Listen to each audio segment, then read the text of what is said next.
ओम अज्ञानतिमिरान्धस्य ज्ञानाञ्जनशलाकया सुसुरोन्मिलितं येन तस्मै श्रीगुरुवे नमः। नम ओं विष्णुपादाय कृष्णपृष्ठाय भूतले श्रीमते भक्तिवेदान्त स्वामीति नामिने। नमस्ते सारस्वती देवे गौरवाणी प्रचारिणे दुर्विशेष शून्यवादी भाषा तदेशतारिणे। जय श्री कृष्ण चैतन्य प्रभु नित्यानंद श्री अद्वैत गदाधर श्रीवासदि गौर भक्त वृंद। हरे कृष्णा कृष्ण कृष्ण हरे हरे, हरे राम राम राम हरे हरे। हरे कृष्णा பக்தர்களாருக்கு இனிமையான மாலை வணக்கம். இன்றைய சத்சங்கத்துல கலந்துட்டு இருக்கிற எல்லா பக்தர்களுக்கும் என்னுடைய பணிவான நமஸ்காரம். பொதுவா இந்த புதன்கிழமை அன்னைக்கு நம்ம பாகவதம் உடைய ஓவர்வியூ பார்த்துட்டு இருந்தோம். பாகவதம் ஒரு கண்ணோட்டம். இன்னைக்கு குரு பூர்ணிமா இருக்கிறதுனால நம்ம இந்த குரு தத்துவத்தை பத்தி கொஞ்சம் டிஸ்கஸ் பண்ணலாம். டுடேஸ் குரு பூர்ணிமா, ரொம்ப மங்களகரமான தினம். இன்றைக்கு குரு பூர்ணிமா, வேதவியாசர் தோன்றிய தினம். வியாசதேவர் தோன்றிய தினத்தை வியாச பூர்ணிமா அல்லது குரு பூர்ணிமாவாக கொண்டாடுறோம். ஏன்னா வியாசதேவருடைய ஆன்மீக குருவானவர் வியாசருடைய பிரதிநிதியா இருக்கார். அதனால வியாசதேவர் தோன்றிய தினத்தை குரு பூர்ணிமாவாக கொண்டாடுறோம்.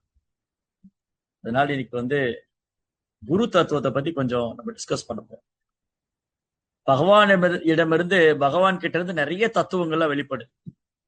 நாம தத்துவம், பிரேம தத்துவம், சக்தி தத்துவம், விஷ்ணு தத்துவம், ஜீவ தத்துவம். நம்மெல்லாம் ஜீவ தத்துவம்.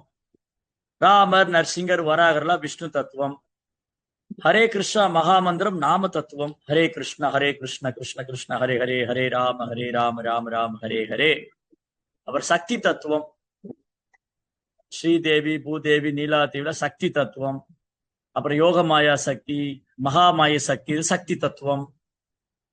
அதுக்கப்புறம் சிவ தத்துவம், சிவ தத்துவம். அது மாதிரி குரு தத்துவம், குரு ஸ்பிரிச்சுவல் மாஸ்டர். அப்ப பகவான் இருந்து தோன்றிய குரு தத்துவம்.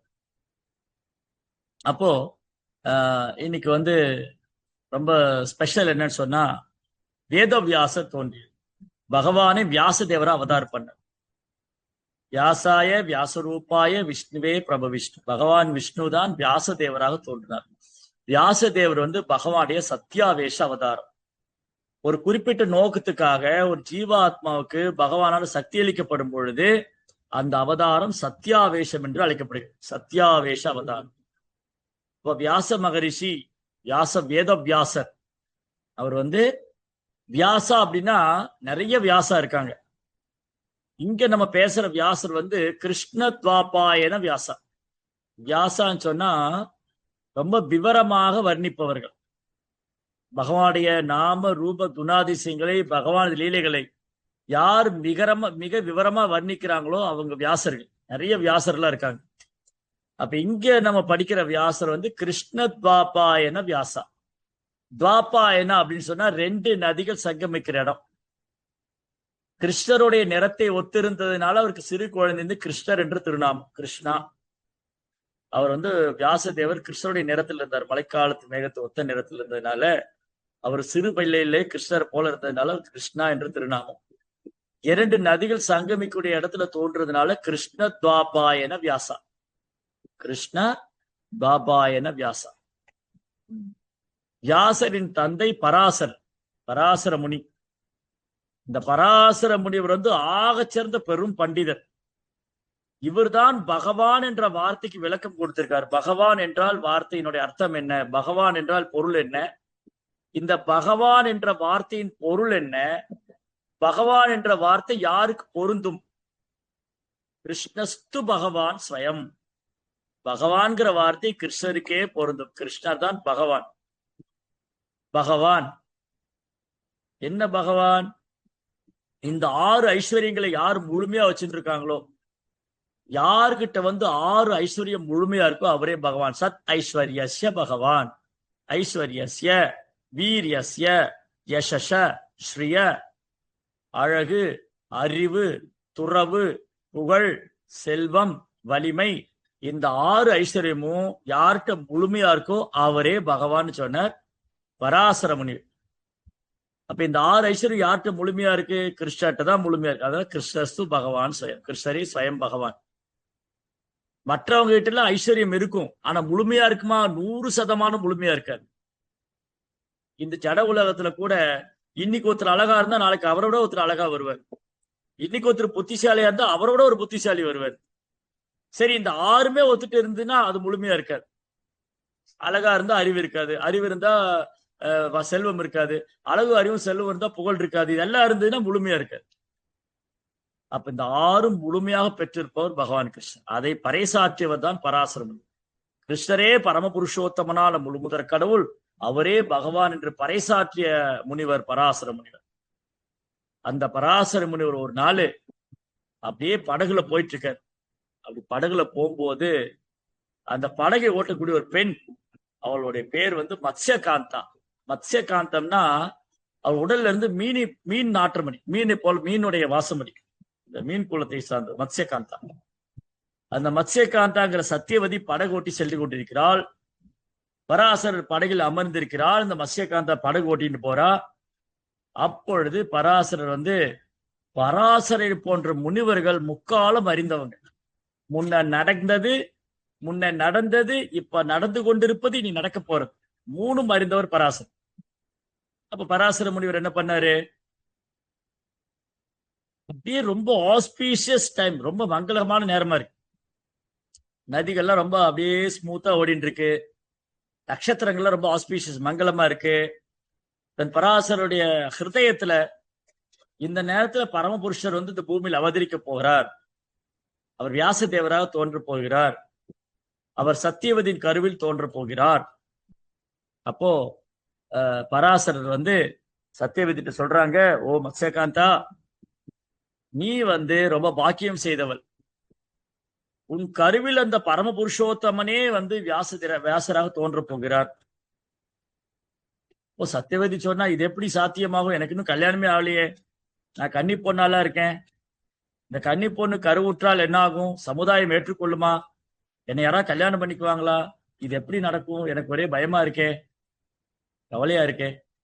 இப்போ பராசரர் சொன்னார், சத்தியவதி, கவலை வேண்டாம்.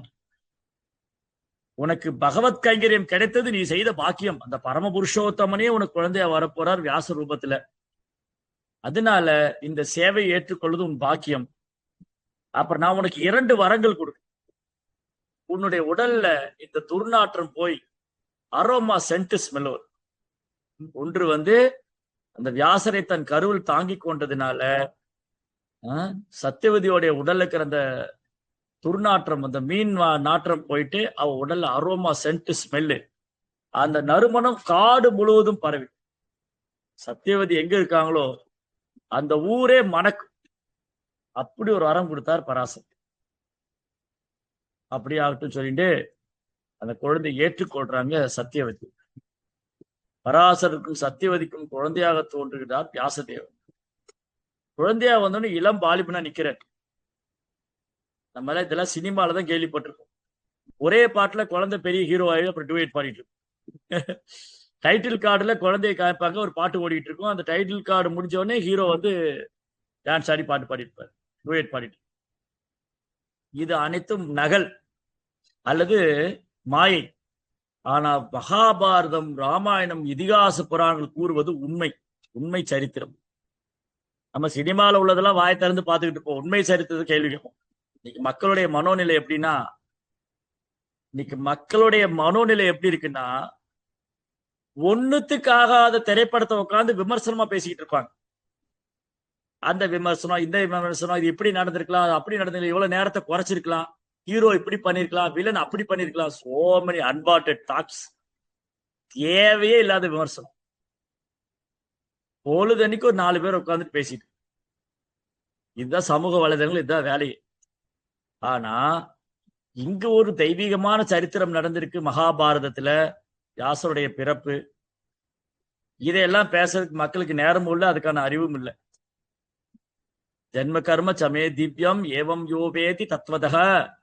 தியக்த்வா தேகம் புனர்ஜன்ம நைதி மாமேதி. சோ அர்ஜுனா, அர்ஜுனா, யார் ஒருவர் என் பிறப்பு செயல்கள் எல்லாம் பற்றி கேட்கிறாங்களோ, படிக்கிறாங்களோ, ஜபிக்கிறாங்களோ, அவங்க இந்த உடலை விட்டது என்னை வந்து அடைவார்.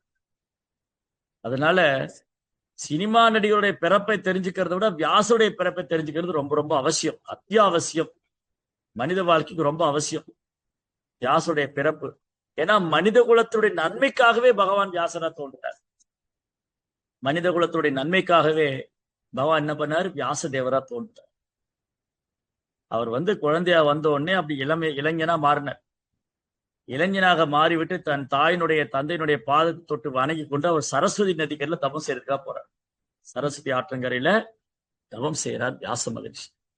இன்னைக்கும் நீங்க போனீங்கன்னா பத்ரி ஆசிரமத்துக்கு மேல இந்தியாவுடைய பார்டர் மானான்னு ஒரு வில்லேஜ் இருக்கு. அதுக்கப்புறம் அந்த பக்கம் சைனா. அந்த மானாங்கிற கிராமம் தான் இந்தியாவுடைய பார்டர். அங்கதான் வியாசுடைய குகை இருக்கு, வியாச குகை. சரஸ்வதி ஆற்றங்கரையில, சரஸ்வதி நதிக்கரையில வியாசுடைய குகை. அங்குதான் வியாசர் தவம் செய்தார். வியாச மகரிஷி தன்னுடைய தபத்தினாலையும் தன் பக்தியினாலையும் அந்த உன்னதமான பரம பக்தர் பாகவதர் நாரதரை சந்திக்கிறார். நாரத மகரிஷி, வியாசரின் குரு நாரதர். நாரதர் வந்து வியாசரை ஆசீர்வதிக்கிறார். வேத வியாசர், வியாசர் என்ன பண்ணார், வியாசருக்கு முன்னாடி வேதங்கள் ஒன்றுதான் இருக்கு, ஒரே வேதம் தான்.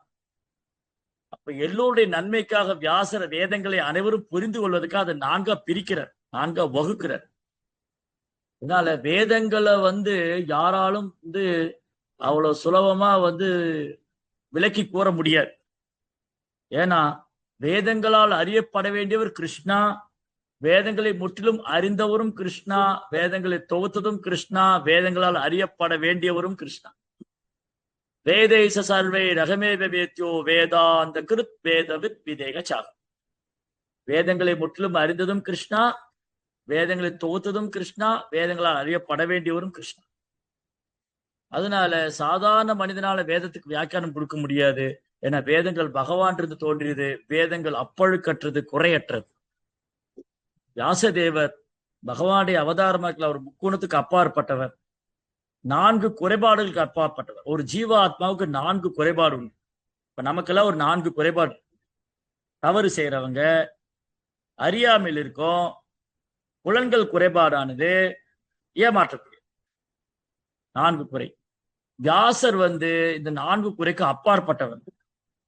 அதனால வியாச மகரிஷி பகவானுடைய சத்தியாவேஷ அவதாரமா இருந்ததுனால வியாசர் என்ன பண்ணார், வேதங்களை 4ஆ தொகுக்கிறார். அதுக்கப்புறம் மேலும் வந்து வேதங்களை 18 புராணங்களாக, அதுக்கப்புறம் 108 உபனிஷத்துக்கள், 4 வேதங்கள், 18 புராணங்கள், 108 உபனிஷத்துக்கள், இதெல்லாம் வந்து வரையறுக்கிறார் வியாச மகரிஷி. அதுக்கப்புறம் பாக்குறாரு, மக்கள் வந்து கலியுகத்துல இதையெல்லாம் புரிந்து கொள்றதுக்கு அவங்க ரொம்ப கஷ்டமா இருக்கும். கலியுக மக்கள் இனி பின்னாடி வரக்கூடிய வியாச மகரிஷி திரிகாலஜ்ஞா, முக்காலம் அறிந்தவர். வியாச மகரிஷி முன்ன நடந்தது, இப்ப நடந்துகிட்டு இருக்கிறது, இனி நடக்க போறது எல்லாம் அவருக்கு தெரியும். அப்போ கலியுக மக்கள் ரொம்ப மந்த புத்திக்காரங்களாகவும் சாஸ்திரங்களை புரிஞ்சுக்கிறதுக்கு அவ்வளவு ஞானம் ஞானம் இல்லாதவங்களும் இருப்பாங்கிறதுக்காக இந்த கலியுக மக்களுடைய நன்மைக்காக இதி பாரதமாக்கியானம் புராணம் பிரம்ம சங்கீதம் ஸ்திரீ சூத்ர துஜபந்தூனா ஸ்திராயேனா சுதிகோச்சரா. ஸ்திரீ அப்படின்னா பெண்கள், சூதரன்னா பிறப்பால் அல்ல குணத்தால கீழ்நிலையானவங்க சூதரர்கள். அப்புறம் துஜபந்து, துஜபந்துனா உயர்ந்த குலத்துல பிறந்திருக்காங்க, அது தகுதி இழந்தவங்க, தகுதி இல்லாதவங்க. பிராமணா சத்திரியார் போன்ற உயர்ந்த குலத்துல பிறந்தாலும் பிறப்பால அதை அடையாளப்படுத்திக் கொள்வாங்களே தவிர, ஆனா அந்த குலத்துக்கான தகுதி இல்லாதவங்க, அஸ்வத்தாமனை போல, வேணனை போல. சோ இந்த மாதிரி ஸ்திரீ சூத்திர துஜபந்துனா இவங்களுக்கு வேதங்களை படிச்சா புரியாது, வேதங்களை புரிஞ்சக்கூடிய மனோபக்குவமும் மனோ நிலையும் உங்களுக்கு கிடையாது, அதுக்கான அறிவு கிடையாது. இவங்களுக்காக தான் இதி பாரதமாக்கியானம் மகாபாரதம். மகாபாரதம் என்பது 5வது வேதம். அப்போ வேதத்துல என்னெல்லாம் சொல்லியிருக்கோ அதை வந்து ஒரு அழகான இதிகாச வடிவத்துல வியாச மகரிஷி மகாபாரதத்தை தொகுக்கிறார். மகாபாரத். ஸோ வியாச மகரிஷி மகாபாரதம் தொகுத்ததுனால இந்த மகாபாரதத்தை படிக்கிறதுனால கேட்கறதுனால வேதத்தின் சாரம் அனைத்தும் மகாபாரதத்தில். தர்ம அர்த்த காம மோக்ஷா. ஒருத்தர் அவரவர் தர்மத்தை எப்படி நிறைவேற்றுவது, ஒரு சத்திரியனுடைய தர்மம் என்ன, பிராமணுடைய தர்மம் என்ன, குடும்பஸ்தனுடைய தர்மம் என்ன, சன்னியாசியுடைய தர்மம் என்ன, அனைத்து தர்மமும் மகாபாரதம் பறைசாற்று. அவர் எப்படி தர்மப்படி பொருளாதார முன்னேற்றம் அடைகிறது, எப்படி புலன்களை திருப்தி செய்து கொள்றது, இறுதியில் எப்படி மோட்சத்தை அடைவது. அந்த மகாபாரதத்தில் மிக முக்கியமான பாகம் கிருஷ்ணருக்கும் அர்ஜுனன் நடந்த சம்பாஷணை பகவத்கீதை. அதனால வியாச மகரிஷி மகாபாரதம் எழுத செய்யும் போது கணபதி அழைக்கிறார். கணேஷா. சோ கணேஷா கூப்பிடுறார். கணேஷா, நான் மகாபாரதம் சொல்றேன், நீ எழுது அப்படின்னு. கணேசா சொல்றாரு, ஓகே நான் எழுத தயாரா இருக்கான்னு ஒரு கண்டிஷன், நீங்க நிறுத்தாம சொல்லணும்னு. நீங்க விளக்கங்களை ரொம்ப விளக்கமா சொல்லணும், நிறுத்தாம சொல்லணும். நான் எவ்வளவு ஃபாஸ்டா எழுதுவேன். ஓ அவ்வளவுதானே. So Vyasa is very expert. Vyasa பகவானது லீலைகளை வர்ணிப்பதில் ரொம்ப தேர்ச்சி பெற்ற, ரொம்ப ஆழமாக விளக்கக்கூடியவன். சோ வியாச மகிழ்ச்சி நிறுத்தாம சொல்றார். கணபதி என்ன பண்ணார், தன் தந்தத்தை உடைச்சு அதை எழுதுகொள்ள வச்சுட்டு. அதனால கணபதிக்கு ஏகதந்தாய வக்ரதுண்டாய ஏகதந்தாய, ஏகதந்தான ஒரு தந்தம் மட்டும்தான் இருக்கு.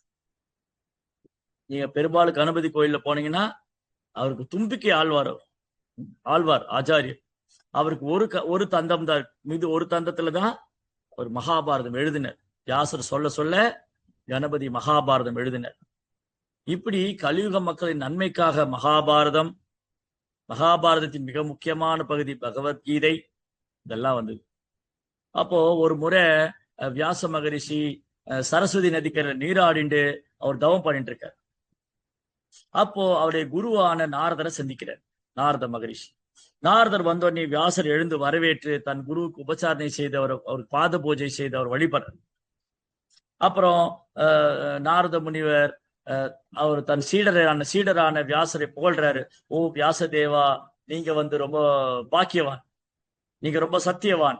நீங்க இந்த கலியுக மக்களுக்காக வேதங்களை 4 தொகுத்திருக்கீங்க, புராணங்கள் கொடுத்திருக்கீங்க, இதிகாசம் கொடுத்திருக்கீங்க, நீங்க சமுதாயத்துக்கு நிறைய பண்ணிருக்கீங்க.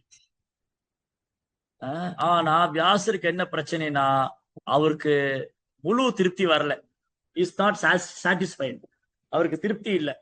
வியாசர் வேதங்களை 4 தொகுத்திருந்தாலும், 18 புராணங்களை கொடுத்திருந்தாலும், 108 உபனிஷத்துக்களை கொடுத்திருந்தாலும் அவருக்கு ஒரு பூர்ணமான திருப்தி இல்லை.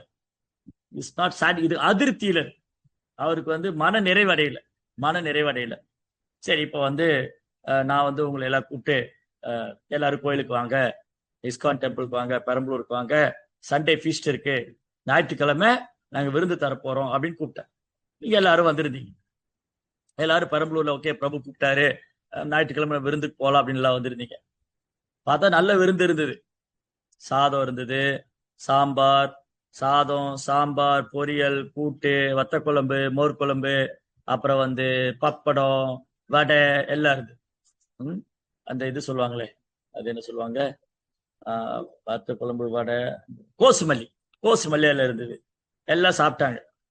சாப்பிட்டதுக்கு அப்புறம் நான் கேட்கிறேன், உங்களுக்கு எல்லாம் திருப்தியா, நல்லா ஹாப்பியா இருக்கீங்களா, மன நிறைவா இருக்கா? எல்லாமே இருந்தது, ஆனா மன நிறைவு இல்லைன்னு. ஏன் மன நிறைவு இல்லை? நீங்க ஸ்வீட் தரவே இல்லையே. ஒரு பாயசமாவது கொடுத்துருக்கலாம். ஒரு பால் பாயசமோ, இல்ல ஒரு சக்கரை பொங்கலோ, ஒரு குலோப் ஜாமுன், ஏதோ ஒரு ஸ்வீட், ஒரு லட்டு ஏதாவது கொடுத்துருக்கலாம். ஒரு ஸ்வீட் கொடுக்காம நீங்க ஸ்வீட் கொடுக்காததுனால நாங்க விருந்து சாப்பிட்டோம், ஆனா ஒரு நிறைவடையாத ஒரு ஃபீலிங், ஒரு இன்கம்ப்ளீட்டட், அதாவது அன்சாட்டிஸ்ஃபைடு ஒரு சுச்சுவேஷன். விருந்து சாப்பிட்ட மாதிரி இருக்கு, சாப்பிடாத மாதிரி இருக்கு, ஒரு திருப்தி இல்லை. ஏன்னா அந்த பந்தியில ஸ்வீட் கொடுக்கவே இல்லை. இப்ப ஸ்வீட் ரொம்ப முக்கியமாப்பா, ஏப்பா ஸ்வீட் கொடுக்காம முடியும் இல்லையா? அதே மாதிரிதான் வியாச மகரிஷி பல்வேறு தர்மங்களை பத்தி சொல்லியிருக்கார், ஒவ்வொருத்தருடைய உத்தியோக கடமை பத்தி சொல்லியிருக்கார், பலநோக்கு கர்மங்களை பத்தி சொல்லியிருக்கார். இந்த யாகம் செஞ்சா இந்த பலன் கிடைக்கும், அந்த யாகம் பண்ண அந்த பலன் கிடைக்கும்.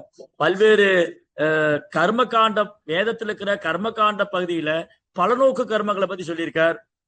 மோட்சத்துக்கான ஞான மார்க்கத்தை பத்தி சொல்லியிருக்கார், பிரம்ம தியானத்தை பத்தி சொல்லியிருக்கார், பிரம்மத்தை வழிபடுறதை பத்தி சொல்லியிருக்கார், பல்வேறு வழிபாட்டு முறைகளை பத்தி சொல்லியிருக்கார். கர்ம காண்டம், ஞான காண்டம், உபாசன காண்டம், பலநோக்கு கர்மங்கள், மோட்சத்துக்கான மார்க்கம், அதுக்கப்புறம் பல்வேறு வழிபாட்டு முறை, இதெல்லாம் பண்ணியிருந்தாலும் வியாசதேவர் அதிருப்தியில இருக்கார். காரணம் என்னது?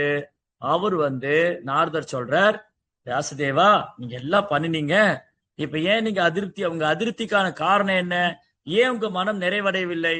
ஏன்னா ஏற்கனவே மக்கள் பலநோக்கு கர்மத்துல ஈடுபடுறாங்க. எனக்கு இந்த யாகம் பண்ண என்ன பலன் கிடைக்கும், அந்த யாகம் பண்ண என்ன பலன் கிடைக்கும், இந்த தேவதை வழிபட்ட என்ன பலன், அந்த தேவதை, இதெல்லாம் ஆல்ரெடி அவங்க அதுல கமிட்டடா இருக்காங்க. ஆல்ரெடி அதுல அவங்க மூழ்கி இருக்காங்க. நீங்க என்ன செய்யாம விட்டுட்டீங்கன்னா, ஏன் உங்களுக்கு மன நிறைவு அடையலன்னு சொன்னா, நீங்க பகவானது நாம ரூப குணாதிசயங்கள் அவரது தெய்வீகமா லீலைகளை பத்தி சொல்லவே இல்லை எங்கேயுமே. அதனாலதான் உங்களுக்கு அதிருப்தி. அதை சொன்னாதான் நீங்க திருப்தி அடைவீங்க. என்னதான் விருந்து கொடுத்தாலும் ஒரு கை அளவு கொஞ்சம் பாயாசம் கொடுத்தாதான் திருப்தி. அந்த உள்ளங்கையில வாங்கி பாயாசத்தை குடிக்கணும், அப்பதான் திருப்தி. அந்த பாயாசத்தை குடிக்காத வரைக்கும் அது விருந்தே கிடையாது. கூட்டு இருந்தது, பொரியல் இருந்தது, பப்படம் இருந்தது, சாப்பாடு இருந்தது, எல்லாம் இருந்தது, பாயாசம் வரவே இல்லை. இங்கப்பா பாயாசத்தை காணும். பாயாசம் இருந்தாதான் அது ஸ்வீட்டு, அதானே அந்த அந்த ஃபீஸ்ட், அதானே அந்த விருந்து முழுமை அடையுது. அவ பாயாசம் இல்லாம அந்த விருந்து முழுமை அடையாது. அதே போலதான் கிருஷ்ண கதாமிர்தம், ஹரி கதாமிர்தம், பாகவதாமிர்தம், பகவானது நாம ரூப குணாதிசயங்கள், பக்தரது தெய்வீகமான குணங்கள், பகவானுக்கு பக்தனுக்குள்ள அன்பு பரிமாற்றம், இது இல்லாத வரைக்கும் உங்களுக்கு மன நிறைவடையாது. அத முதல்ல செய்யுங்க. அத முதல் செஞ்சாதான் உங்களுக்கு பூர்ணமான திருப்தி வரும். இப்ப வியாச மகரிஷி என்ன பண்ணார்? அப்பதான் பாகவதம் எழுத ஆரம்பிக்கிறார். எப்ப பாகவதம் எழுதினார் வியாசர்? 4 வேதங்களை அலசி ஆராய்ந்து 4 வேதங்களுக்கு விளக்கம் கொடுத்து, வேதங்களை 4 கிளைகளாக பிரித்து அதற்கு விளக்கம் கொடுத்து, அதுக்கப்புறம் 18 புராணங்கள், அப்புறம் 108 உபனிஷத்துக்கள், இதெல்லாம் செஞ்சு அந்த முதிர்ந்த அனுபவம் இருந்து கூட வியாசருக்கு திருப்தி இல்லை. இதெல்லாம் செஞ்சிருந்தாலும் வியாசர் பகவானது நாம ரூப குணாதிசயங்களை வர்ணிச்சதுனாலதான் அவர் திருப்தி அடைந்தார். Completely satisfied. அதனால வியாச மகரிஷி கலியுக மக்களுக்கு பண்ண பெரிய நன்மை என்னன்னா, அவர் மகாபாரதம் கொடுத்தது பிளஸ் பாகவதம் கொடுத்தது. மகாபாரதத்துல மிக முக்கியமான பாகம் பகவத்கீதை. அப்ப பகவத்கீதை, பாகவதம், இந்த இரண்டும் 2 கண்கள். கண் இல்லாம இந்த உலகத்தை பார்த்து எப்படி எப்படி பார்க்க முடியும்? கண் இல்லாம இந்த உலகத்தை பார்க்க முடியாது. அது ஊனக்கண்ணால் இந்த உலகத்தை பார்க்க கூடாது. அப்ப எப்படி ஒரு பொருளை பார்க்க வேண்டும்? சாஸ்திரம் என்ற கண் கொண்டு பார்க்க வேண்டும். சாஸ்திர சக்சஸும். அதனால நம்ம எல்லாருமே சாஸ்திரம்ங்கிற கண் கொண்டு பார்க்க வேண்டும். நான் யார்? இந்த பிரபஞ்சம் என்ன? பகவான் யார்? அவருக்கு எனக்கு என்ன சம்பந்தம்? பக்தி தோன்றுனா என்ன? இதெல்லாம் நாம் உணர வேண்டுமானால் சாஸ்திரம் கண் கொண்டு பார்க்கணும். அதை வியாசர் பண்ணிட்டார். வியாச மகரிஷி என்ன பண்ணார்? மகாபாரதம், பகவத்கீதை, ஸ்ரீமத் பாகவதம், இதெல்லாம் நமக்காகவே கலியுக மக்களுக்காக. இருளில் அறியாமல் மூழ்கி கொண்டிருக்கும் ஜீவனுக்கு ஒரு ஒளி ஊட்டக்கூடியது ஸ்ரீமத் பாகவதம். அதனால பாகவதத்துல பிரபு ஒரு பிக்சர் போட்டிருப்பார், ஃபர்ஸ்ட் கண்ட்ரோல் இருக்கும். அந்த உலகமே இருள் இருக்கிற மாதிரியும் வியாசதேவர் ஒரு டார்ச் கொண்டு வந்த மாதிரி போட்டிருப்பார், ஒரு டார்ச் லைட் மாதிரி. இந்த பிரபஞ்சத்துக்கே வெளிச்சம் தரக்கூடிய. அப்போ இருள் அறியாமையோடு ஒப்பிடப்படுது. இருள் அறியாமையோடு ஒப்பிடப்படுகிறது, வெளிச்சம் ஞானத்தோடு ஒப்பிடப்படுது. அதுல இருக்கா? இந்த பாருங்க, இந்த உலகமே பல்வேறு துன்பத்திலும் இருளிலும் அறியாமையிலும் மூழ்கி கிடக்கு. இந்த பிரபஞ்சமே என்ன பண்ணிருக்கு? காமம், கோபம், பேராசை, பொறாமை, பொய்யகங்காரம், அறியாமை, பலநோக்கு கர்மம், சோ மெனி திங்ஸ். எக்கச்சக்கமான குழப்பங்கள். கடவுள் யாரு? கடவுள் இருக்காரா இல்லையா? அவர் குருவும் இருக்கா இல்லையா? இந்த வழிபாடு எதுக்கு, அந்த வழிபாடு எதுக்கு? சோ மெனி குழப்பம். நிறைய குழப்பங்கள்ல மூழ்கி இருக்கிற ஜீவனுக்கு, அறியாமையில் மூழ்கி இருக்கிற ஜீவனுக்கு, கலியுகத்தின் அறியாமை இருளில் மூழ்கியுள்ளவர்களுக்கு சூரியனை போன்ற ஸ்ரீமத் பாகவதம் ஞான ஒளியை ஊட்டக்கூடியதாகும். 1.3.43. அப்ப பாருங்க, நம்ம போன வகுப்புல, அதாவது இந்த ஸ்ரீமத் பாகவதம் ஒரு கண்ணோட்டம் படிச்சுட்டு வந்தோம் இல்லையா? அந்த ஸ்ரீமத் பாகவதங்கிற கண்ணோட்டத்துல நம்ம ஃபர்ஸ்ட் 2 சாப்டர் முடிச்சு 3rd சாப்டர்ல இருக்கிறோம். 3rd சாப்டர்ல ஏறக்குறைய 22வது ஸ்லோகம் வரைக்கும் படிச்சிருக்கோம் 3ஆம் அத்தியாயத்துல. அந்த 3ஆம் அத்தியாயத்துலதான் வியாசருடைய அவதாரத்தை, பகவானுடைய பல்வேறு அவதாரங்களை பத்தி வருது. அதுல பகவானுடைய பல்வேறு அவதாரங்களை பத்தி வரும் பொழுது அதுல வியாசுடைய அவதாரத்தை பத்தி சொல்லி 1.3.43 .3.43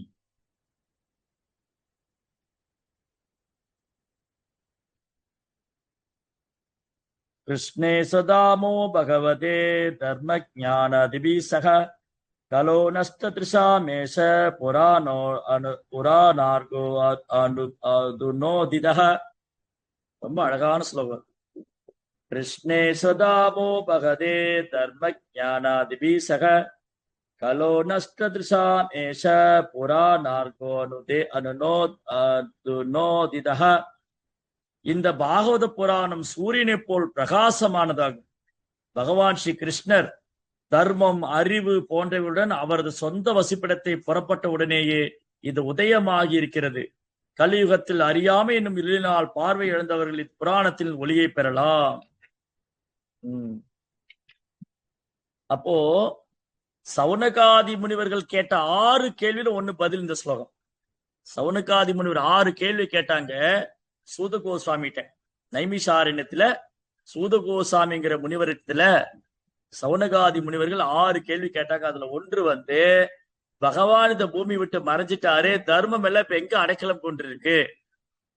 பகவான் இந்த பூமி விட்டு போனோடனே தர்மமும் அவர் பின்னாடி போயிடுச்சு. அப்போ அந்த தர்மம் இப்ப எங்க இருக்கு?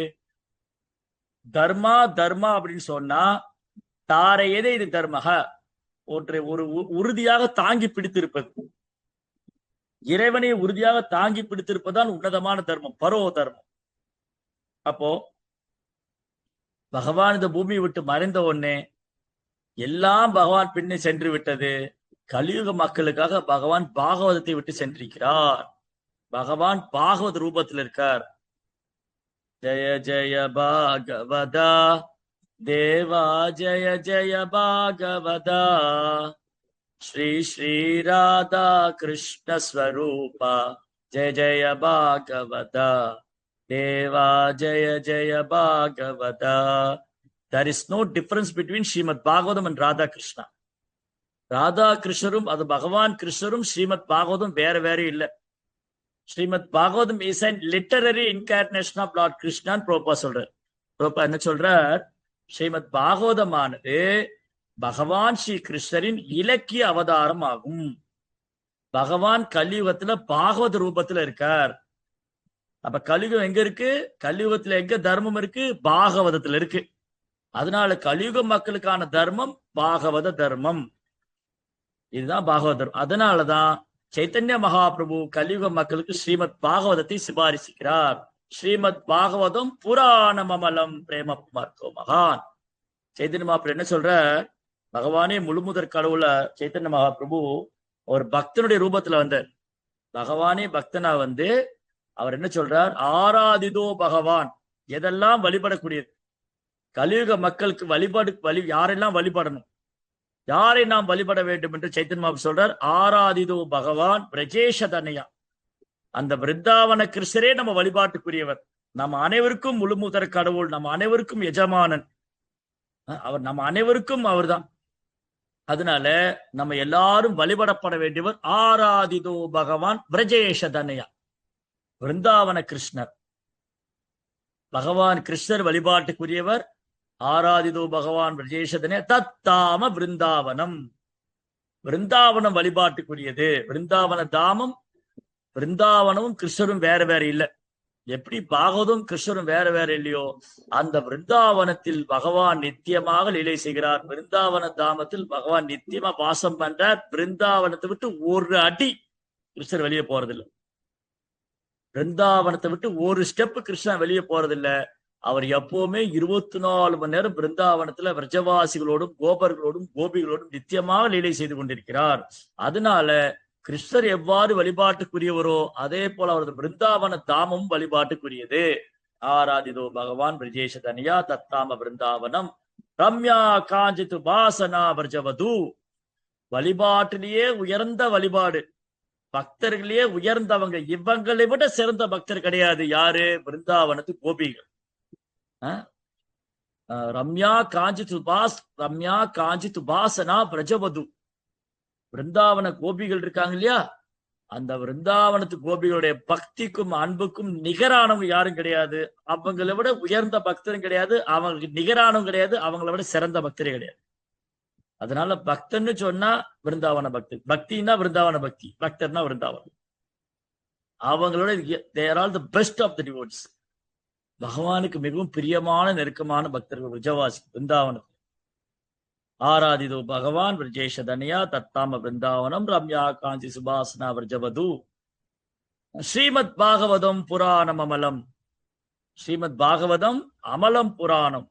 பாகவத புராணம் வழிபாட்டுக்குரியது. ஏன்னா கிருஷ்ணரும் பாகவதம் வேற வேற இல்ல. பிரேமம், கிருஷ்ண பிரேமம் தான் நம்முடைய அல்டிமேட் கோல். நம்முடைய மனித வாழ்க்கையின் குறிக்கோள் என்னன்னா கிருஷ்ண பிரேமம். கிருஷ்ணர் மேல கலங்கமில்லாத தூய அன்பு பெறணும். அப்ப பாகவதம் என்ன கொடுக்குது? பாகவதம் கிருஷ்ண பிரேமத்தை தருகிறது. பாகவத்தில் இருக்கிற ஓரொரு ஸ்லோகமும் ஓரொரு வார்த்தையும் ஓரொரு வாக்கியமும் பகவான் மேல கலங்கம் இல்லாத அன்பு, தூய பக்தி தொண்டை தரக்கூடியது. ரம்யா காஞ்சி சுபாசனா விரஜவது தத்ரேவ கல்பாத். ஸ்ரீமத் பாகவதம் புராணமலம் பிரேம மர்த்தோ மகான் ஸ்ரீ சைத்தன்ய மகாபிரபு மரபிதம்.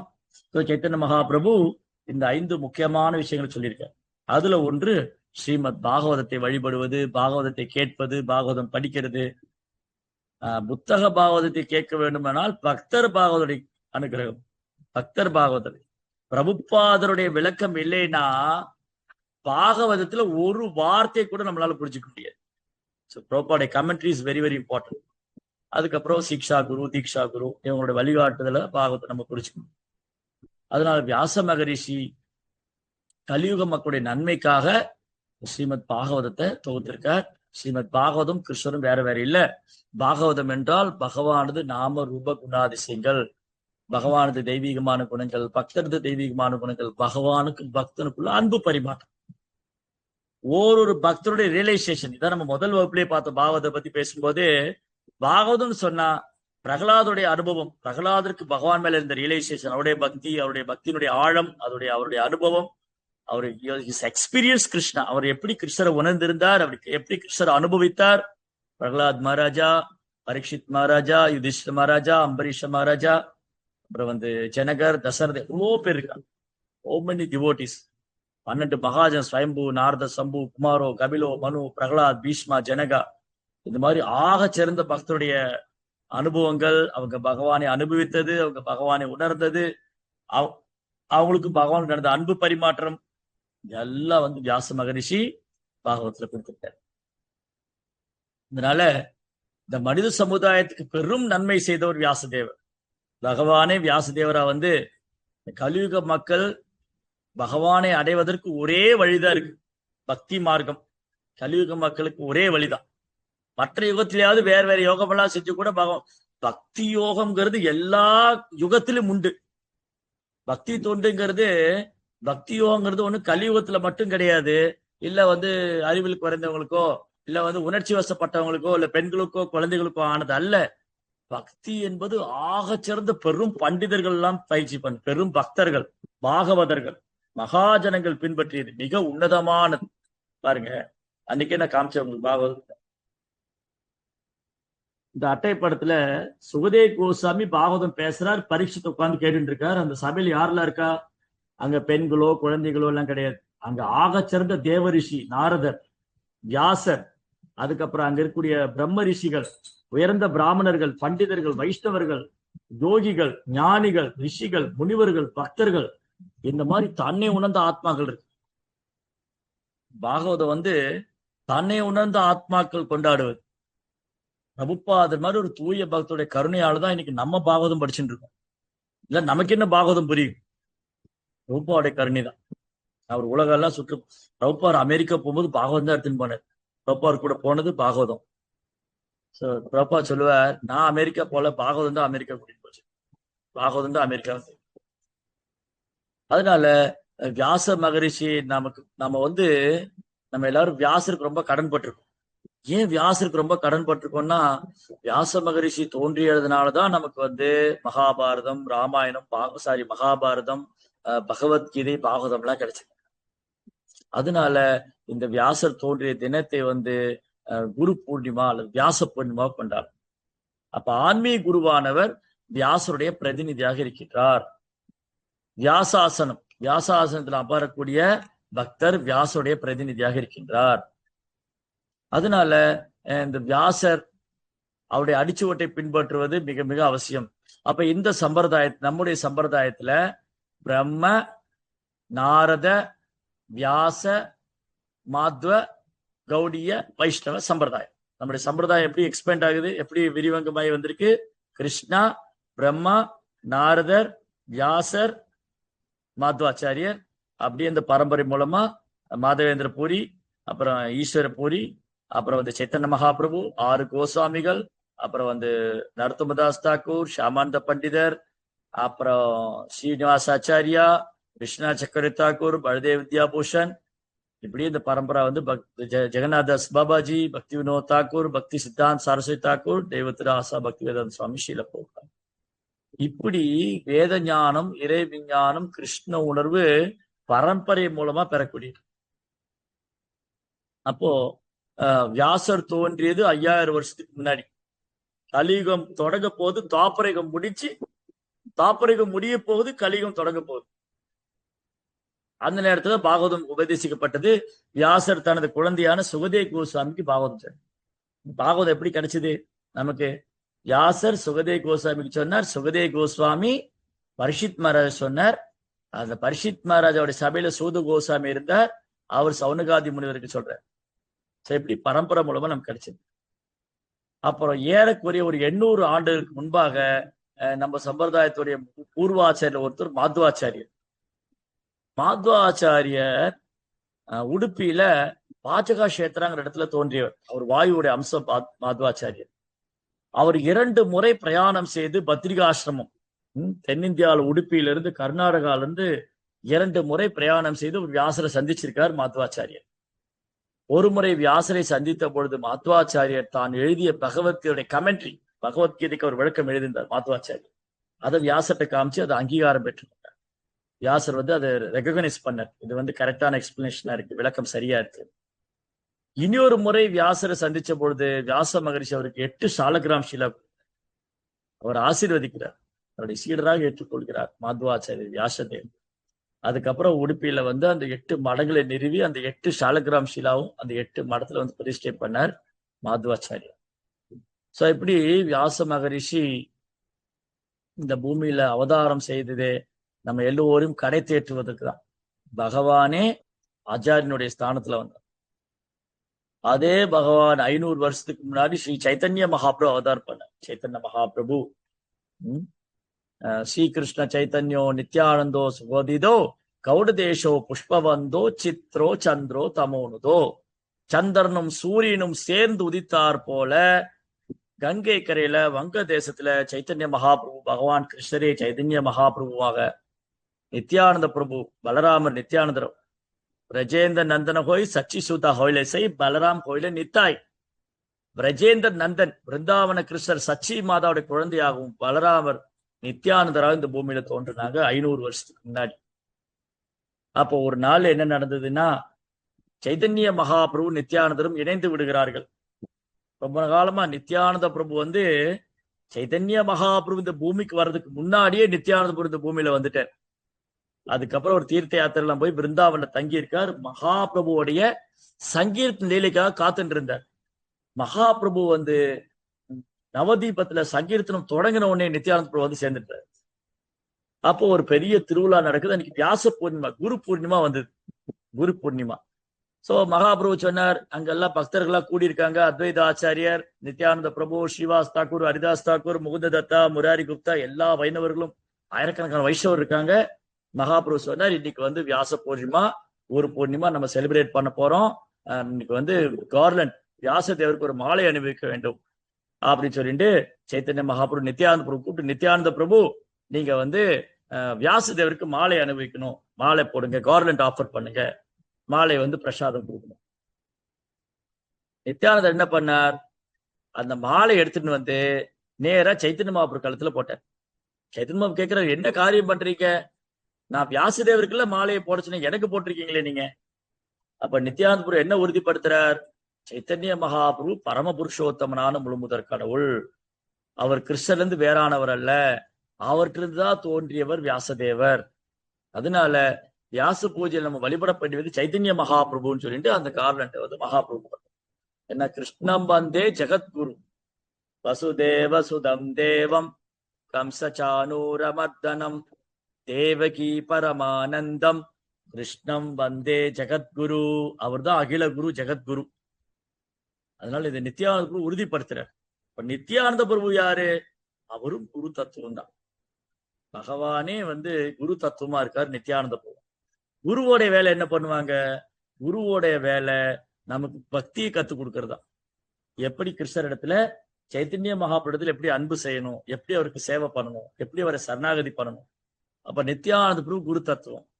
இப்போ வியாச பூர்ணிமா அன்னைக்கு கிருஷ்ணா, அதாவது சைத்தன்ய மகாபிரபு, நித்யானந்த பிரபு இவங்களெல்லாம் வழிபடணும். குறிப்பா ஆன்மீக குருவை நம்ம வழிபடணும்.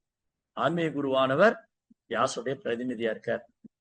அதனால வியாச மகரிஷி நமக்கு என்னெல்லாம் சொல்லி கொடுத்திருக்காரோ அந்த சாஸ்திரங்களை யார் நமக்கு புரிய வைக்கிறா?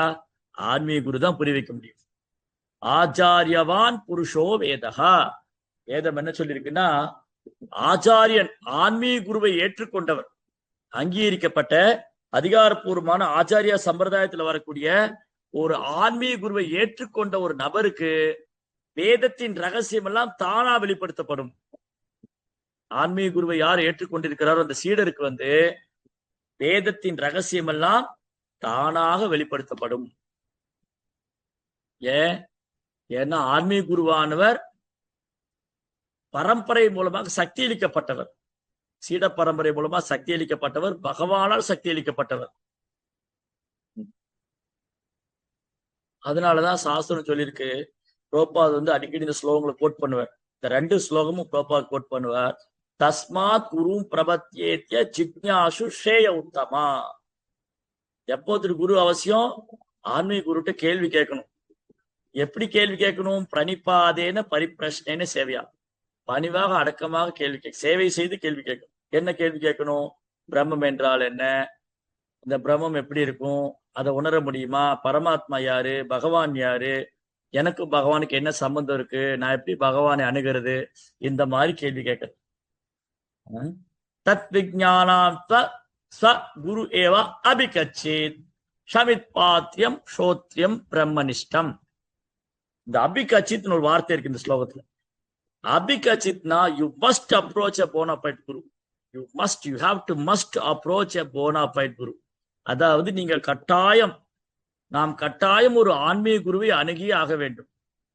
ஏன் இவ்வளவு உறுதியா சொல்லியிருக்கு? ஏன் இவ்வளவு அழுத்தமா உறுதியா வலு அதாவது என்ன சொல்றது, ஒரு ஸ்ட்ராங்கா சொல்லியிருக்கு.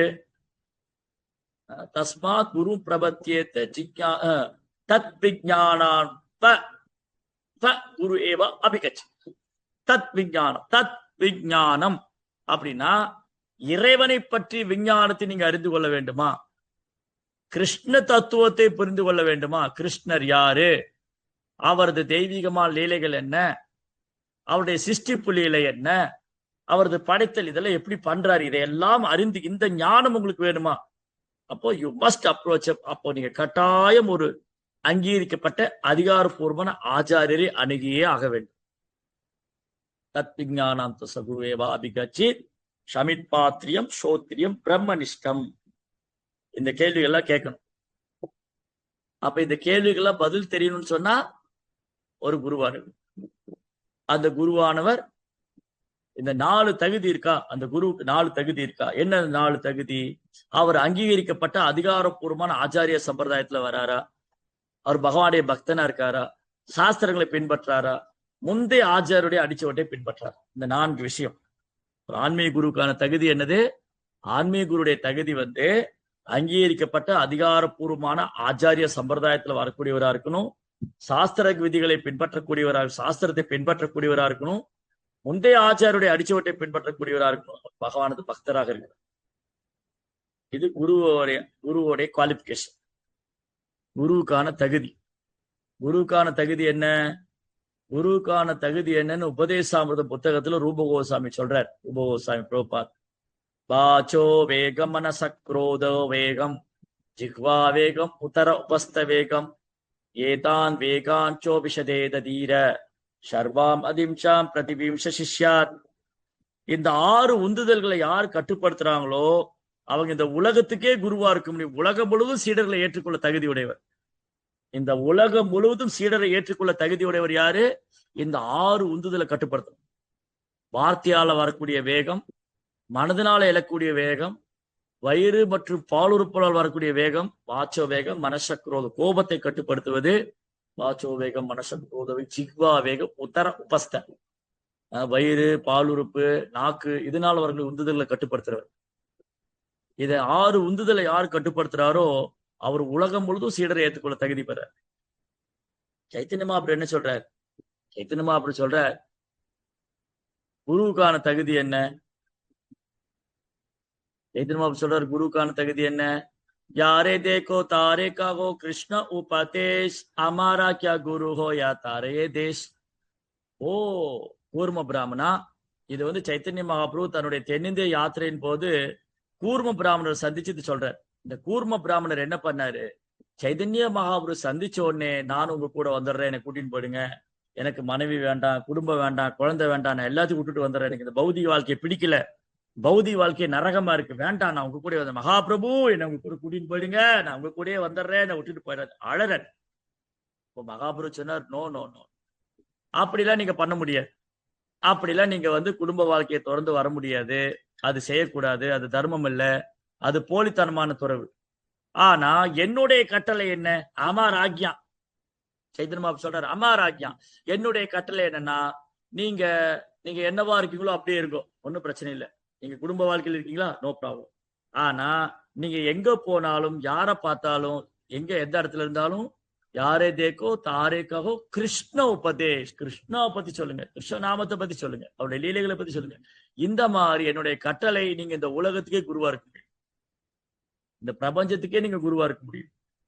இத வந்து சைத்தன்ய மகாபிரபு தன்னுடைய தென்னிந்தியா யாத்திரையில கூர்ம பிராமணனுக்கு மட்டும் இல்ல, அந்த தென்னிந்தியா யாத்திரை முழுவதும் இந்த இன்ஸ்ட்ரக்ஷன் தான் மகாபிரபு கொடுத்தார். அவர் யாரை பார்த்தாலும் சொல்லுவார், யாரே தேக்கோ தாரே காகோ கிருஷ்ண உபதேஷ் அமாரா கியா குரு ஓயா தாரே தேஷ். அதனால கிருஷ்ணரை பற்றிய விஞ்ஞானத்தை அறிந்து கொள்ள வேண்டுமானால் நாம் ஒரு ஆன்மீக குருவை அணுக வேண்டும். அந்த ஆன்மீக குரு அங்கீகரிக்கப்பட்ட சம்பிரதாயத்தில் வரக்கூடியவரா இருக்கு, அவர் பகவானுடைய பக்தனா இருக்கு, அது ரொம்ப ரொம்ப அவசியம். அதனால நமக்கு ஆன்மீக குரு அவர் வந்து இன்னைக்கு வியாச பூர்ணிமா அன்னைக்கு ஆன்மீக குரு வழிபடணும். ஓ ஆன்மீக குருவே, நீங்க வந்து வியாசருடைய பிரதிநிதியா இருக்கீங்க, எனக்கு ஆன்மீக அறிவு கொடுங்க. குருகிட்ட என்ன பிரார்த்தனை செய்யணும்? தாபே தோ ஹாய்போ ஹரி நாமா சுகே அபராதா ஹபே ஹாட்டா. நான் பகவான் நாமத்தை உச்சரிக்கும் போது அபராதம் செய்யாம இருக்கணுமே, என்ன ஆசீர்வாதம் பண்ணுங்க. எனக்கு நாமத்துல ருச்சி வரணும், ஹரிநாமத்துல ருச்சி எப்ப வரும்? அபராதம் பண்ணாம இருந்தாலும் ருச்சி வரும். அபராதம் பண்ணாம என்னை காப்பாத்தணுமே, ஆன்மீக குருவே என்னை காப்பாத்துங்கோ, நான் இந்த அபராதம் பண்ணிடக்கூடாது, எனக்கு நாமத்துல ருச்சி வரணும், எனக்கு அது அனுகிரகம் பண்ணுங்க. உங்க கருணையில ஒரு துளி எனக்கு கிடைச்சிட்டா போதும். குருதேவ் கிருபா பிந்து தியா ரோயேதாசே திருநாபேகா திஹினா. குரு மகாராஜ், உங்க கருணையில ஒரு துளி, பிந்து மீன்ஸ் அ டிராப், ஒரு துளி. இந்த பிந்துக்கு ஆப்போசிட் வேர்டு வந்து சிந்து. பிந்து சிந்து. Bindu means a drop of water, ஒரு drop of mercy. கருணையில ஒரு துளி பிந்து. சிந்து மீன்ஸ் ஓஷன், கடல். வைஷ்ணவா கிருபா சிந்து, பாஞ்சா கல்பத்ரோபேஷ கிருபா சிந்து பேவச். ஒரு வைஷ்ணவர் வந்து கருணை கடல், ஒரு வைஷ்ணவர் கருணை கடல்.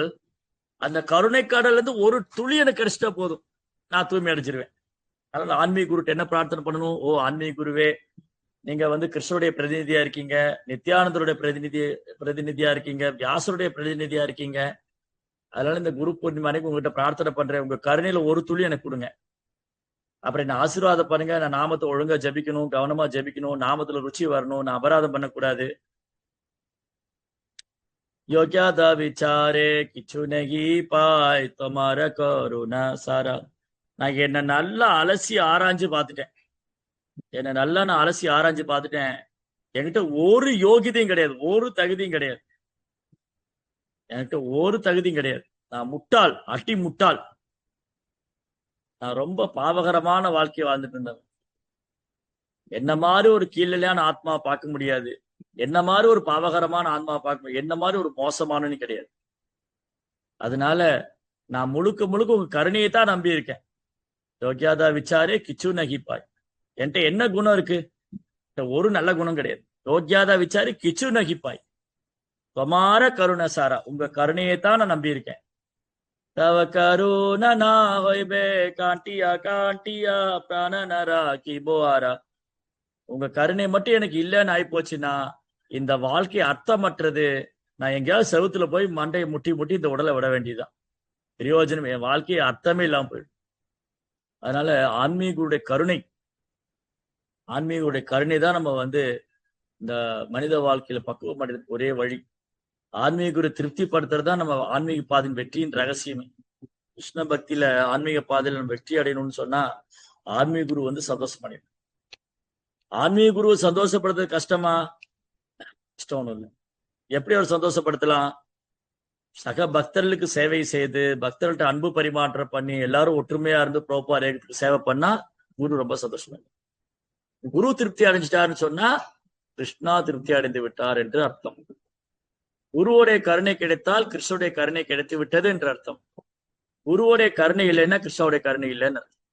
யஷ பிரசாதா பகவத் பிரசாதோ. யாருடைய கருணை இருந்தால் பகவானுடைய கருணை கிடைக்குமோ. யஷ பிரசாதா பகவத் பிரசாதம். யாருடைய கருணை இருந்தால் பகவானுடைய கருணை கிடைக்குமோ. யஷ அப்பிரசாதான கதி குதோபி. யாருடைய கருணை இல்லைன்னா கிருஷ்ணனுடைய கருணை இல்லையோ.